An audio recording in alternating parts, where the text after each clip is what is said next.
오늘은 너희는 세상의 빛이라 라는 말씀을 가지고 함께 나누기 원합니다. 너희는 어디의 빛이라고요? 네. 왜 세상의 빛이라고 말하죠? 네. 빛에 대해 대상이 세상인 거예요. 참 안타깝게도 많은 사람들이 이 말씀을 좋아하면서 세상의 빛이 아니라 교회 안에 빛이 되기 원해요. 교회 안에 들어오면 너무 밝아요. 눈이 부실 정도로. 그렇죠? 밖은 어두운데 안에만 밝히는 거예요. 너희는 세상의 소금이다라고 말하지만 세상의 소금이 아니라 교회 안의 소금이 되는 거예요. 여러분, 소금이 뭉쳐 있으면 어떤 맛이 나죠? 짠 게 아니라 써요. 뱉어버리고 싶어요. 거름도 모여 있으면은 썩고 냄새가 나요. 거름의 힘은 흩어져야 돼요. 그래야지 밭을 옥토로 만드는 것입니다. 근데 많은 교회들이 자꾸 그런 모습으로 바뀌어져 가는 것 같아요. 좀 더 교회를 크게 짓고 그리고 더 많은 사람들을 불러 모으고. 그러나 기억하십시오. 하나님은 우리를 세상의 교회 그리고 세상의 빛과 소금으로 만드셨다는 사실. 여러분, 이곳에 있지만 이곳에서부터 세상을 위하여 기도하십시오. 그게 교회의 힘입니다. 자, 여러분, 제가 좋아하는 곤충이 있습니다. 이 곤충을 생각할 때마다 많은 생각을 하게 돼요. 호박벌이죠. 호박벌의 모습을 보면 몸이 상당히 비대해요. 날개가 작아요. 날 수 있어요, 없어요? 예? 과학자들이나 수학자들이 이 대칭 구조를 보고선 결론 내린 건 호박벌은 절대로 날 수 없다예요. 근데 호박벌이 나릅니까, 못 나릅니까? 어떻게 날죠? 어떻게 잘 날라요? 그게 궁금한 거죠. 과학자들이나 수학자들은 절대로 날 수 없다 그랬는데 이 호박벌이 날라요. 어떻게 나를까요? 이 과학자들 결국에는 결론을 내렸습니다. 절대로 수학적으로 기하학적으로 날 수 없는데, 전 알기로는 아무리 빠르게 하더라도 근데 난단 말이죠. 결론, 호박벌은 자신이 날 수 없다는 사실을 모르기 때문에 난다예요. 만약에 호박벌이 기하학자라든지 수학자의 말을 듣고 그걸 받아들였다면 절대로 날 생각 안 하겠죠. 근데 호박벌은 태어날 때부터 날 수 없다는 사실을 몰라요. 무슨 생각만 해요? 나는 날 수 있다. 나는 날 수 있도록 태어났다 이거예요. 하나님이 우리를 그렇게 창조하셨어요. 많은 사람들이 우리는 이래서 안 되고 이런 상황 때문에 안 된다고 말하지만 말씀 안에 능치 못할 일이 없습니다. 마리아도 그 하나님께 말씀을 맡겼을 때에 예수를 잉태하였고, 베드로도 말씀에 의지하여 그물을 던졌을 때에 그물이 찢어질 정도로 많은 고기를 얻었어요. 오늘 하나님께서 우리에게 주신 모든 선교적인 도전, 그리고 우리에게 주신 믿음의 도전, 이 일이 호박벌과 같은 믿음으로 여러분이 나기 바랍니다. 내가 진실로 너희에게 이르노니 나를 믿는 자는 나의 하는 일을 저도 할 것이요 또한 이보다 큰 것도 하리니 이는 내가 아버지께로 갑니다. 믿음은 예수님이 행한 것뿐만 아니라 나를 통해서 그분이 하실 더 위대한 일이 있다고 믿고 나를 맡기는 거예요. 그럴 때 하나님이 우리를 통해서, 제가 하는 것이 아니라 하나님이 우리를 통하여 그분이 하실 일을 하게 되는 거예요. 하나님은 2000년 전에도 예수님을 통하여 살아 계셨던 것처럼 이 시대의 작은 예수를 통하여 다시 살아 계시길 원하세요. 오늘 저희들이 이제 이런 마음을 가지고 이제 빛으로 하나님이 우리를 불러 주셨는데, 우리가 잘 아는 것처럼 마태복음 5장 14절 16절에 있는 말씀 같이 읽어볼까요? 시작. 너희는 세상의 빛이라. 산 위에 있는 동네가 숨기지 못할 것이요 이같이 너희 빛을 사람 앞에 비치게 하여 착한 행실을 보고 하늘에 계신 너희 아버지께 영광을 돌리게 하라. 세상의 빛이라 이거예요. 그리고 너희 착한 행실로 하늘에 계신 아버지께 영광을 돌리라고 말합니다. 그러니까 세상의 빛이 된다는 얘기는 세상 사람들이 우리를 통하여 하나님의 영광을 보는 삶이에요. 보는 삶. 보니까 여기 굉장히 좋은 차트가 있어요. 성소에 대한 주제. 오늘 원장님께서 지성소에 대한 말씀도 하셨는데 오늘 성소와 관련된 주제를 같이 좀 나누려고 합니다. 예수님도 이 땅에 오셔서 자기 자신을 향하여 표현하시기를 참빛 곧 세상에 와서 각 사람에게 비치는 빛이 있었나니, 그러면서 예수님을 이 세상에 오신 참빛으로 설명을 해요.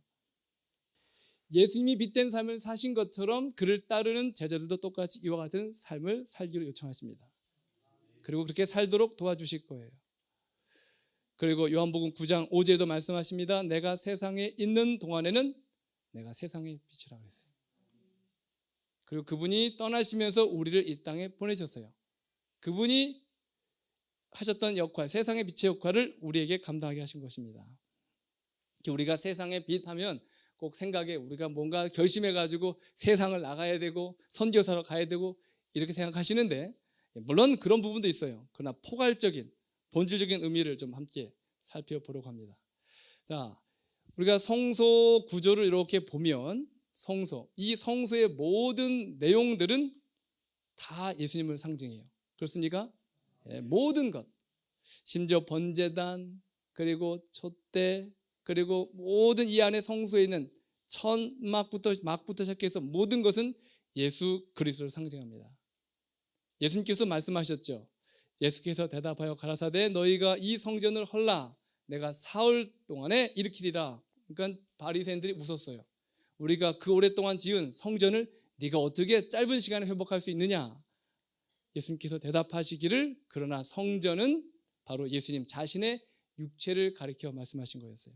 십자가에 달려 돌아가시고 난 후에 다시 사흘 후에 부활할 것을 말씀하신 거예요. 그러니까 성전의 실질적인 모형은, 이 성전 모형의 실제 원형은 뭐예요? 예수 그리스도예요. 그리고 예수님께서 이 땅에 오셔서 성전으로서 살아가셨어요.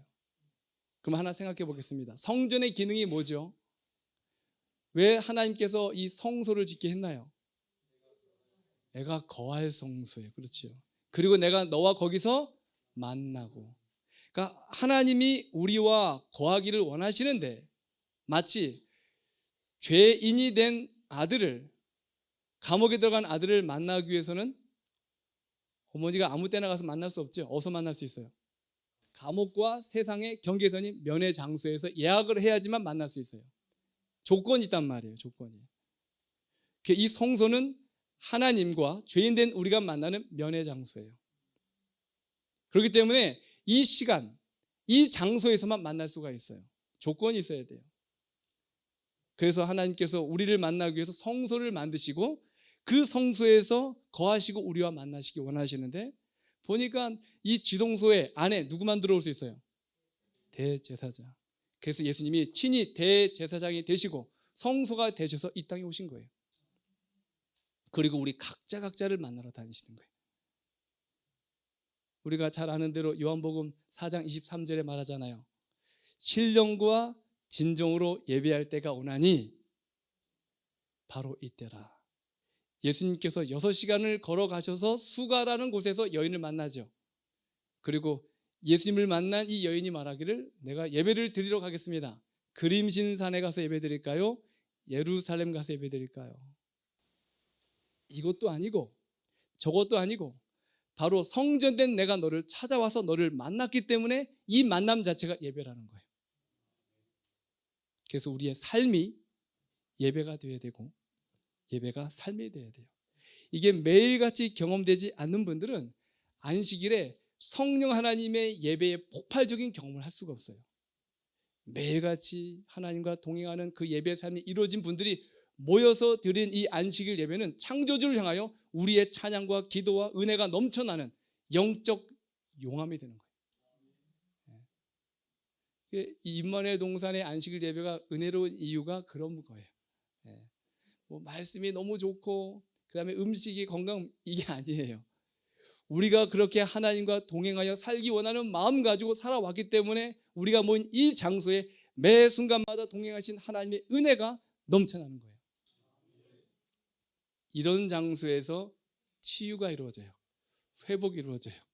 그리고 악마가 쫓겨나요. 그리고 하나됨이 이루어져요.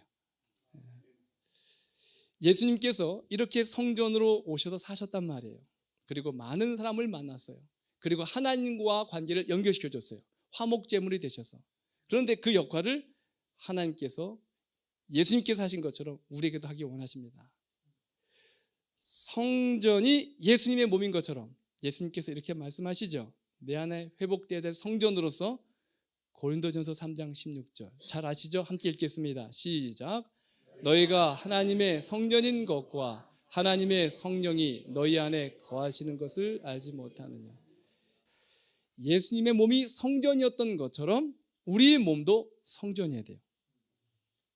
성전의 모든 기구 하나하나가 예수를 상징한 것처럼 성전의 기구 하나하나가 우리의 품성과 삶을 형성하도록 보여주는 거예요. 그래서 우리가 우리 몸이 하나님의 성전이 된다는 이야기는 성전 기구 하나하나에 묻어있는 예수 그리스도의 표상적이고 상징적인 그 놀라운 약속과 은혜가 우리 안에 다시 회복되기를 원하시는 거예요. 이게 바로 진짜 성소 기별이에요. 그런데 우리가 봤듯이 성소 구조 내용을 우리가 잠깐 살펴봅니다. 이게 지성소가 있고요, 성소가 있죠. 그리고 지성소 안에 법궤가 있고 만나 항아리가 있고 아론의 쌍난 지팡이가 있었습니다. 그리고 또 이 성소에 촛대와 떡상과 분향당이 있었죠.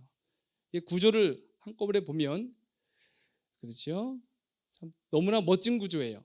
이 정사각형 중앙 두 개가 붙어 있는 가운데에 바로 이 동편에는 번제단이 있죠. 그렇죠? 그리고 중앙에, 그리고 서편 지성소 중앙에는 바로 하나님의 법궤가 있어요. 그래서 저는 이 표현을 번제단은 구원의 알파요, 그리고 이 법궤는 구원의 오메가예요. 그래서 구원은 이미 이루어졌고 그 구원을 하나님께서 알파로 이루어주시고 십자가를 통해서, 그리고 온전한 하나님의 의를 우리 안에 다시 창조해 주시는 오메가로 온전한 구원을 이루어주시는 약속이 우리 재림교회에 있는 것입니다. 이 성소 기별은 정말 재림교회에 주신 놀라운 기별이에요. 제가 아직도 기억납니다. 저희가 이제 서울에 올라가다가 이제 사고 났을 때, 처음 여기가 제가 왔을 때예요. 그리고 나서 제가 여청년을 하나 데려왔던 거 기억나시죠, 원장님? 보니까 이 여청년이 여기서 한 10km 전부터 들어오는데 머리가 아파서 못 들어오는, 머리가 너무 아파. 그 애쓰다가 그때 초등학교 3학년이었어요. 그 여청년이 굉장히 심한 귀신이 들렸거든요. 그런데 그 안에 있는 귀신이 이 여청년을 이곳으로 데려오는데도 가만 놔두지 않는 거예요. 막 머리가 터지도록 아프게 만들고 잠시 휴게소 들려서 화장실에 갔다가 나오는데 멈춰 서 있어요. 야, 가자 이랬더니 목사님 다리가 안 움직여요. 에?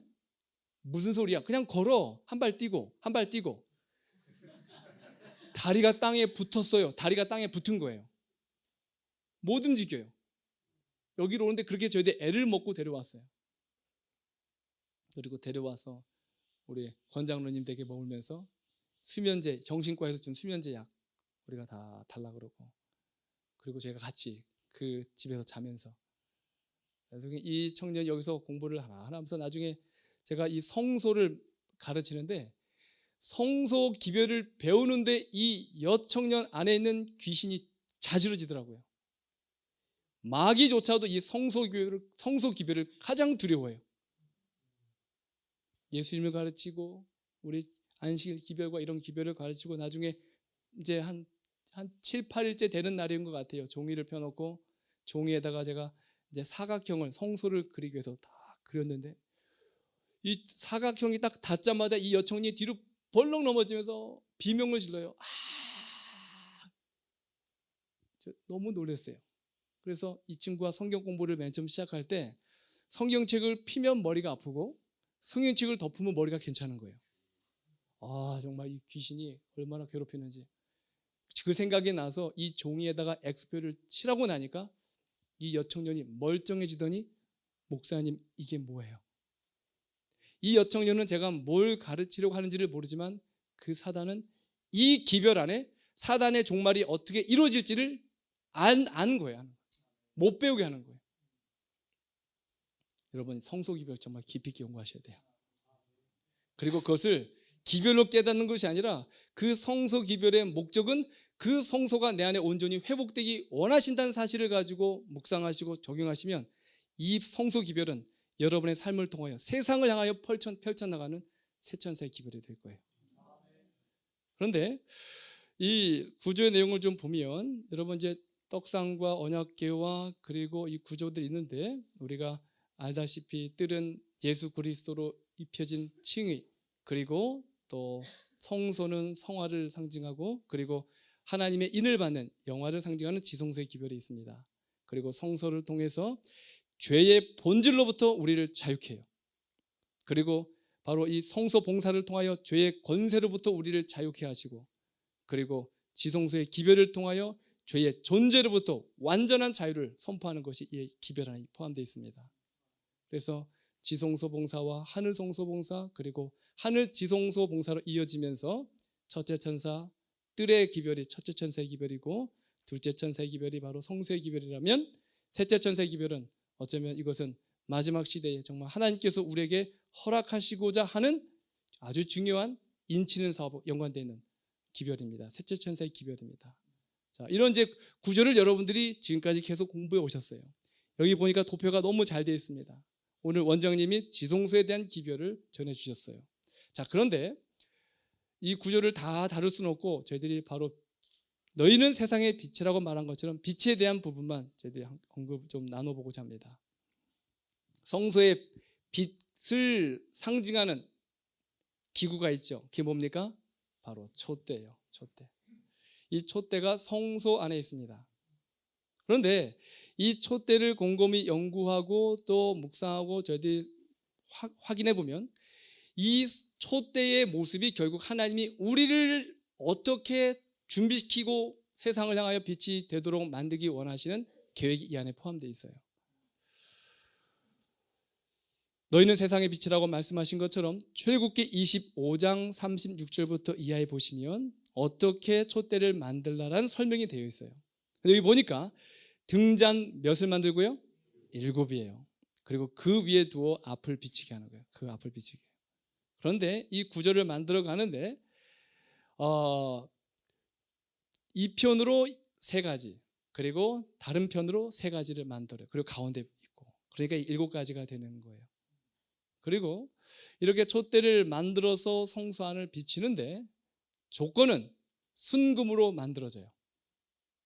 출애굽기 25장 39절에 말합니다. 등대와 이 모든 기구를 정금 1달란트로 만들되. 뭐로 만들라고요? 정금 1달란트. 다른 걸 안 돼. 정금으로. 이 정금은 예수 그리스도의 의를 상징합니다. 하나님께서 우리를 세상의 빛으로 만드시는데 우리의 착한 행실, 우리의 의로운 행동, 이것이 아니고 먼저는 예수 그리스도의 흠없는 보혈로 우리에게 그 의를 허락해 주세요. 내가 죄인됨을 고백하고 성령의 음성 아래 나를 내려놓고 그리고 주님 앞에 나가는 그 순간, 어떠한 모습이라도 받아주는 그 예수 그리스도에 입혀주는 의를 믿음으로 받아들이는 그 순간에 이미 하나님은 우리를 세상의 빛으로 만들 정금과 같은 모습으로 우리를 변화시켜 주세요. 그것이 시작이고 그것이 기본이에요. 세상에 저희들보다 착한 일을 하는 분들 정말 많아요. 제가 해외에 나가서 선교하다 보면은 어떤 분들은 모슬렘 분들, 모슬렘 신앙하는 분들, 얼마나 원칙적이고 신앙적으로 살려고 하는 분들이 많은지 몰라요. 그 이유는 의롭게 살아야지만 구원받을 수 있기 때문에 그래요. 스님들 보십시오. 정말 스님들 글을 읽어보면은 감동이에요. 어떻게 저렇게 겸비할 수 있을까? 공수래 공수가. 빈손으로 와서 빈손으로 가는 거 다 내주잖아요. 그런데 세상을 밝힐 수 있는 빛은 그런 행위로 되는 것이 아니라 오직 예수 그리스도의 정금 같은 의를 믿음으로 받아들이는 사람을 통해서만 이루어진다는 사실을 믿기 바랍니다. 이게 시작이에요. 예수님이 내 안에, 예수님이 나를 감싸는 그 순간부터 하나님의 역사는 우리 안에 시작되는 것입니다. 계시록 3장 18절에 있는 말씀 함께 읽습니다. 시작. 내가 너를 권하노니 내게서 불로 연단한 금을 사서 부요하게 하고 흰 옷을 사서 입어 벌거벗은 수치를 보이지 않게 하고 안약을 사서 눈에 발라보게 하라. 불로 연단한 금을 누구에게서요? 예수님에게서 사야 돼요. 예수님에게서. 어떻게 살 수 있죠? 믿음으로, 순종으로 사는 거예요. 믿음의 가장 큰 방해가 뭘까요? 제가 이게 보니까 염려예요. 염려가 제일 큰 방해물이에요. 교회 생활 열심히 하면서도 염려해요? 네, 염려를 하면 믿음이 식어요. 기도하면서도 염려하는 분들이 있어요. 그렇죠? 그래서 기도를 다 해놓고 하나님 우리 아들 대학 가게 도와주세요. 그리고 기도하고 또 와서 걱정하고. 믿음은 온전히 맡기는 거예요. 하나님 뜻에 맡기는 거예요. 성경은 말합니다. 아무것도 염려하지 말고 너희 믿음을, 그렇죠? 구하기를 믿음으로 구하고 감사함으로 하나님께 아뢰라 그러죠. 그러니까 믿음과 염려는 항상 반비례해요. 염려하면 기도를 적게 하고 기도를 많이 하면 염려를 적게 해요. 종종 사람들이 와서 그래요. 임마누엘 식구들은 뭐 먹고 살아? 항상 갔다 오신 분들이 그 얘기예요. 그러니까 이분들 사시는 거 보니까 굉장히 부유하게 살거든요. 뭐 집에 가면 뭐 언제든지 전쟁이 나도 살아갈 수 있는 여건이 다 갖춰져 있어요. 우리의 가장 큰 부는 무엇인가? 믿음이에요. 그래서 얼굴이 편안하잖아요. 그렇죠? 세상 사람들이 하는 염려에 끌려다니는 것이 아니라 오늘 하나님께서 주신 그 단단한 그리고 연단한 그 금을 믿음으로 샀기 때문에 우리가 부유한 마음으로 살 수 있는 것입니다. 바로 이 그리스도의 의는 바로 사랑으로 역사하는 믿음입니다. 우리가 성령으로 믿음을 좇아 의의 소망을 기다리노니 그리스도 예수 안에서는 할례나 무할례가 효력이 없되 사랑으로 역사하는 믿음뿐이니라. 믿음은 사랑의 열매를 맺습니다. 그리고 사랑하면 믿게 돼 있어요. 그리고 사랑하기 때문에 기도하게 되는 거예요. 이건 함께 가는 수레바퀴예요. 함께 가는 수레바퀴. 로마서 8장 31절에 말합니다. 그런즉 이에 대하여 우리가 무슨 말을 하리요? 만일 하나님이 우리를 위하시면 누가 우리를 대적하리요? 자기 아들을 아끼지 아니하시고 우리 모든 사람을 위하여 내어주신 이가 어찌 그 아들과 함께 모든 것을 우리에게 은사로 주시지 아니하겠느냐? 누가 능히 하나님의 택하신 자들을 송사하리요? 의롭다 하신 이는 하나님이시라. 네. 하나님이 우리를 의롭다 말씀하시고 누구를 통해서? 예수 그리스도를 통해서요. 네. 사단이 끊임없이 이 믿음을 흔들리게 만들어요. 그러나 금이 있다고 해서 촛대가 만들어지는 게 아니에요. 그 다음이 중요해요. 정금으로 등대를 어떻게 만들어라? 쳐서 만들어요. 그리고 그 등 밑판과 줄기와 잔 그리고 꽃받침을 연결해요. 연결. 여러분 금 한 달란트 35kg 정도 되는 금 한 달란트를 가지고 촛대를 만들려고 하면 두 가지 방법이 있어요. 첫 번째는 주조예요. 녹여서 부어서 만드는 것. 세상이 하는 방법이에요. 그렇죠? 제일 쉬운 방법이에요. 그런데 촛대는 절대로 주조로 만들면 안 돼요. 반드시 단조로 만들어야 돼요.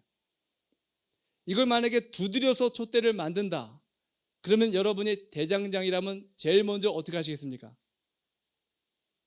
어떻게 하셔야 돼요, 장로님? 불을 펴야겠죠. 그리고 그 금을 불에 놓다가 달궈야 돼요. 너무 달구면 뜨거워서 녹아버려요. 적절하게 녹을 때쯤 되면 꺼내서 두드리는 거예요. 그리고 식겠죠? 식으면 어떻게 해요? 다시 넣어야 돼요. 대장장이는 불을 지펴서 그 온도를 금에 맞게 잘 조절해야 돼요. 너무 뜨거워도 안 되고 너무 차가워도 안 돼요. 적절하게 온도를. 그리고 때를 알아야 돼요. 누를 때, 뺄 때를 알아야 돼요. 그걸 두드리는 거예요. 식은 이 금덩어리를 가지를 만들다가 두드리면 부러져요. 부러지면 안 돼요. 그렇기 때문에 이 세공쟁이, 이 대장장이는 정말 신경을 써야 돼요. 온도와 그리고 이 금의 특징을 알고. 하나님께서 금으로 우리를 입혀주시고 그리스도의 의로 우리 입혀주시고 그리고 우리를 세상의 빛으로 촛대로 만들기 위해서 끊임없이 이렇게 단련하세요. 고린도전서 10장 13절에 있는 말씀 함께 읽겠습니다. 시작. 사람이 감당할 시험 밖에는 너희에게 당할 것이 없나니 오직 하나님은 미쁘사 너희가 감당치 못할 시험 당함을 허락지 아니하시고 시험 당할 즈음에 또한 피할 길을 내사 너희로 능히 감당하게 하시느니라. 그러니까 두 가지 특징이 찾아볼 수 있습니다. 모든 시험은 하나님이 컨트롤하신다. 그렇죠? 하나님의 능력 통제 안에 있어요. 근데 왜 우리가 염려하냐면 우리 통제 안에 있다고 생각해서 염려하는 거예요. 저에게 있어서 최고의 선교지가 어디라고 말씀드렸어요? 그 전까지는요, 모든 선교지를 제 계획과 생각으로 통제가 가능했어요. 계획 짜고 뭐 하면 그 다음 예상한 대로 뭐가 이루어져요. 그러면 그거 가지고 하나님 감사합니다. 역시 당신께서 이루셨습니다. 그리고 가서는 내가 이렇게 했다란 말이 저도 모르게 나오는 거예요. 그런데 하나님께서 그 파키스탄 사역을 하면서 제 통제를 모든 걸 벗어나게 만드셨어요. 그리고 끝까지 하나님께 투덜하다가 결국에는 손을 놓을 때쯤 되면 지나보면 안 될 것 같은 일이 다 되어 있어요. 하나님이 저를 단련시키시려고 파키스탄에 보내신 거예요. 불에 넣었다가 뺐다가 두드리고 또 부러지만 하면 다시 또 불에 넣고 뺐다가 온도를 얼마나 조절을 잘 하시는지 2년 동안 있으면서 한 두세 번은 정말 오고 싶은 마음이 굴뚝 같았어요. 제가 저희 집 사람한테도 정말 힘들다 돌아가고 싶다라는 말을 그전까지 해본 적이 없는데 파키스탄에서는 제가 했어요. 그런데 지나 보니까 그것도 하나님이 저를 위한 훈련의 시간이에요. 어떨 때는 제가 미안해 우리 선교지 사람들 보면서 저같이 부족한 사람들 때문에 그 사람들이 축복 못 받는 것 같아요. 더 단련되겠다는 생각이 많이 들어요. 기억하십시오. 오늘 여러분이 경제적으로 때로는 질병으로 인간관계로 여러 가지 문제도 부딪히 있어요. 그러나 하나님이 허락하지 않은 시험이 없어요. 그리고 하나님께서 모든 것을 조절하십니다. 그리고 적절할 때 하나님이 피할 길을 만드세요. 그래서 염려할 것이 없어요. 염려할 것이. 오늘 여러분이 부딪히고 고민하고 갈등하는 부분이 있습니까? 오늘 하나님께서 대장장이로서 그 뜨거운 열들을 그 고난 가운데서 그 뜨거운 열들을 조절하고 계시는 분이심을 기억하십시오. 여러분의 성향을 잘 알아요. 너무 세컨 때리면 부러질 걸 알기 때문에 적절하게 가는 거예요. 적절하게. 그리고 저희가 이곳에 같이 살면서 물론 우리가 말씀대로 살지만 다 똑같은 생각할 수가 없어요. 마음이 맞지 않고 다른 분이 있을 때마다도 하나님이 내 이 부분을 단련시키기 위해서 저분을 보내주셨구나. 또 이런 환경을 만드셨구나. 그러면 서로가 소중해 보이겠죠? 우리는 그리스도와 더불어 함께 지어져 가는 거예요. 함께 지어져. 그래서 어떤 분은 끊임없이 부정적으로 보는 분들이 있어요. 이런 분들은 정말 위험해요. 자꾸 소용돌이가 안으로 다 빨려 들어가요. 이분 때문에 모든 게 다 빨려 들어가 버려요. 블랙홀처럼. 남는 게 아무것도 없어요. 그러나 어떤 분들은 하나님이 통제하신다, 피할 길을 주신다라는 생각을 가지고 모든 환경 속에 나 자신을 맡기는 그 순간부터 긍정적인 생각 가운데 모든 것이 태풍처럼 확대돼가는 일이 벌어져요. 그리고 이 가지를 연결하면서 하나님께서 이렇게 말씀하십니다. 이편 가지의 살굿꽃 형상, 저편 가지에도 살굿꽃 형상. 수많은 꽃들이 있는데 왜 하필이면 살굿꽃 형상을 새겨놨을까요?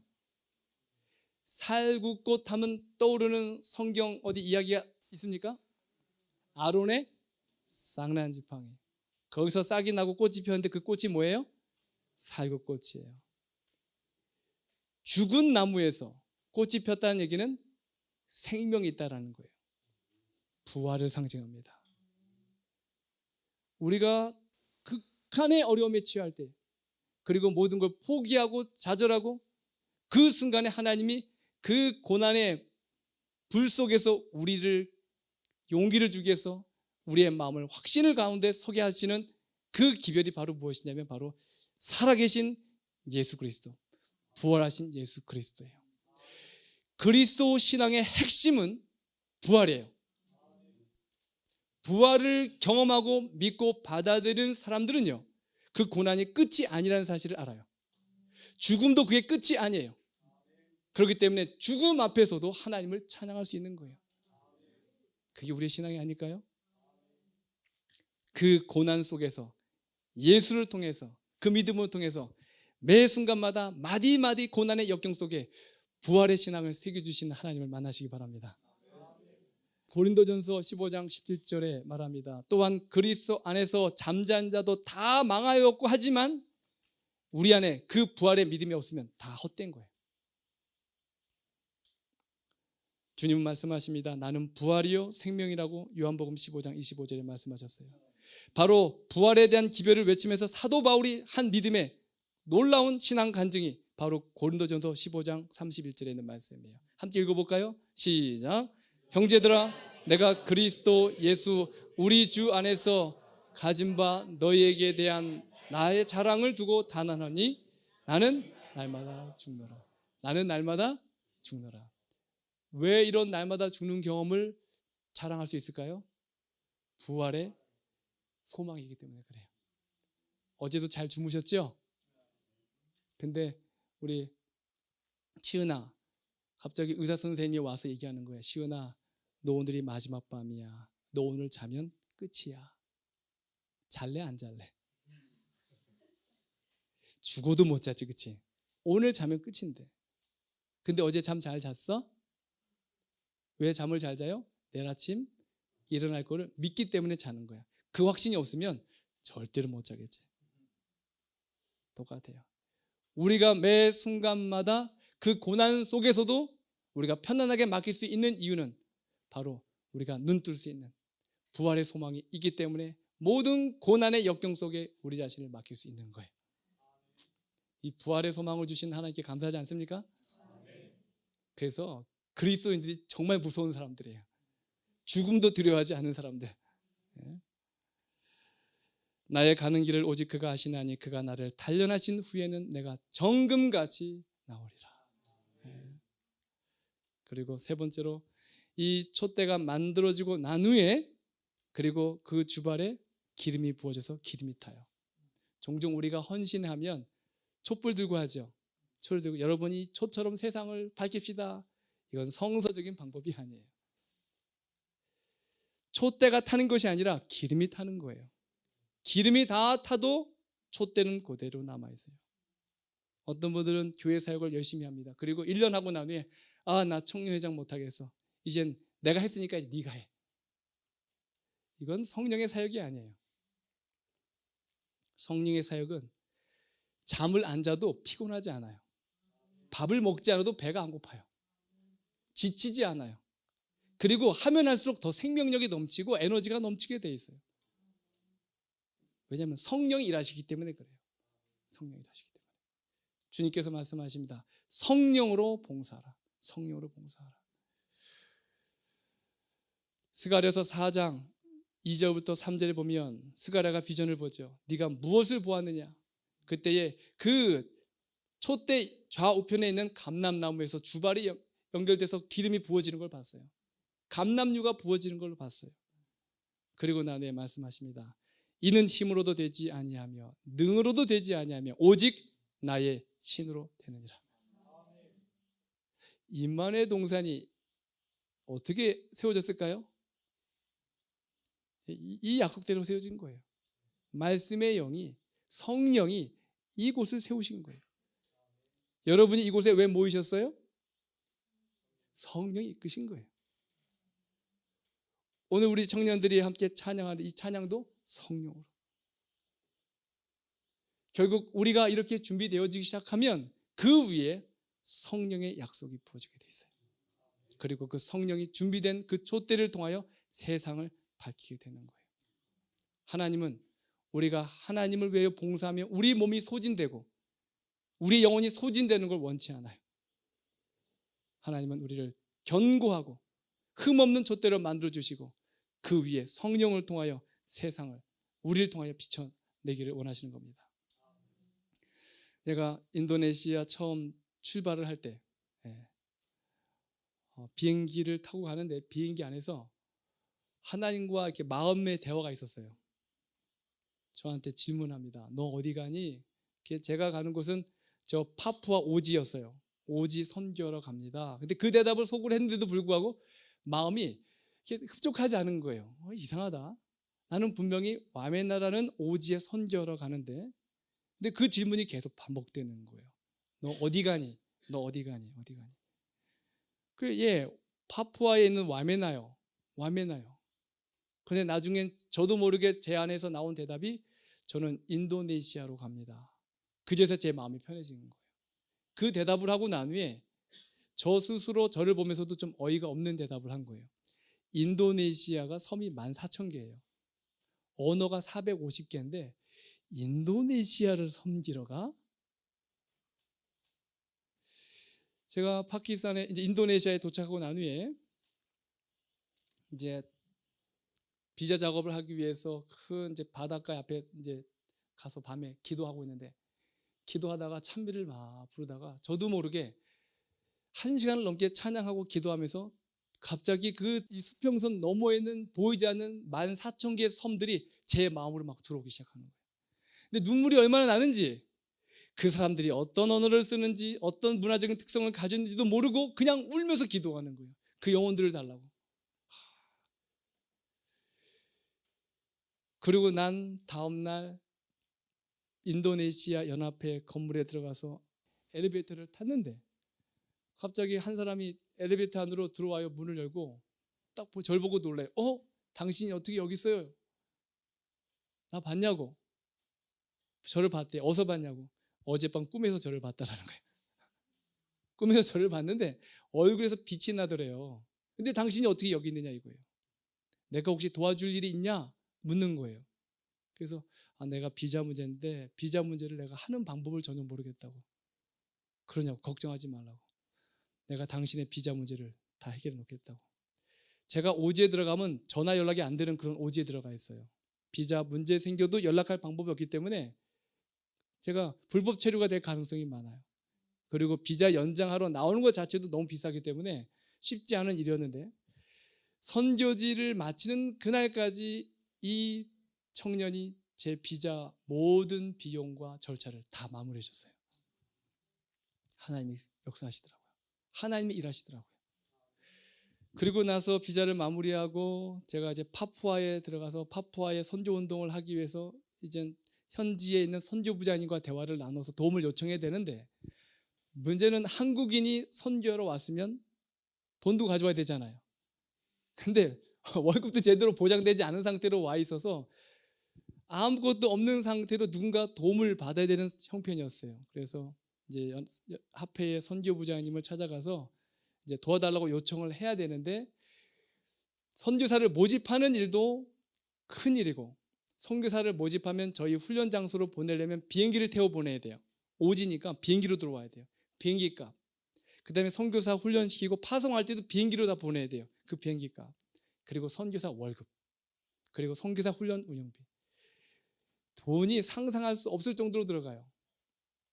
그런데 그런 돈도 안 가지고 와서 선교사 운동을 한다 그러니 제가 저를 봐도 좀 웃기지 않아요? 한국인이? 그래서 어떻게 할까 고민하고 이 집을 방문했어요. 일요일 날 아침 7시에 방문하고 노크를 하고 들어갔는데 목사님이 아직 깨어나지 않으셨어요.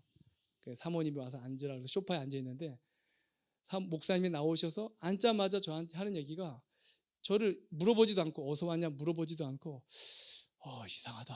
이상하다 그래요. 그래서 뭐가 이상하세요? 했더니 어젯밤에 꿈을 꿨다라는 거예요. 또 꿈 얘기 나오는 거예요. 저는 누가 꿈 얘기 가지고 무슨 이상한 해석을 하면 믿지 않았는데 하나님께서 개입하시고 역사하는 일들이 꿈을 통해서 일어나더라고요. 꿈속에서 화인 여사를 만났대요. 처음 화인 여사를 만났는데 사람들이 모여있는데 종이를 나눠주면서 이름을 적어내라 그랬는데 이름을 적어냈는데 자기 것만 돌려주더래요. 그러면서 스티븐 디케, 당신 이름이 스티븐 디케인데 왜 이름을 이렇게 적어냈어요? 그리고 돌려줬는데 보니까 자기가 스티븐 디케로 적지 않고 MM으로 적은 거예요. 그 자기가 MM으로 왜 적었는지도 몰라요. 왜 MM으로 적혔을까? MM의 뜻이 무엇일까 하다가 잠에서 깨어난 거예요. 그리고 이 꿈 얘기를 해주는데 와, 제가 그냥 소름이 쫙 돋는 거예요. MM이 뭐예요? 예, 미셔너리 무브먼트예요. 제가 MM이에요. MM. 천명선교사 1000 미셔너리 무브먼트로 거기에 간 거예요. 제가 그 자리에서 다니엘처럼 꿈을 해석했어요. 다니엘 꿈처럼.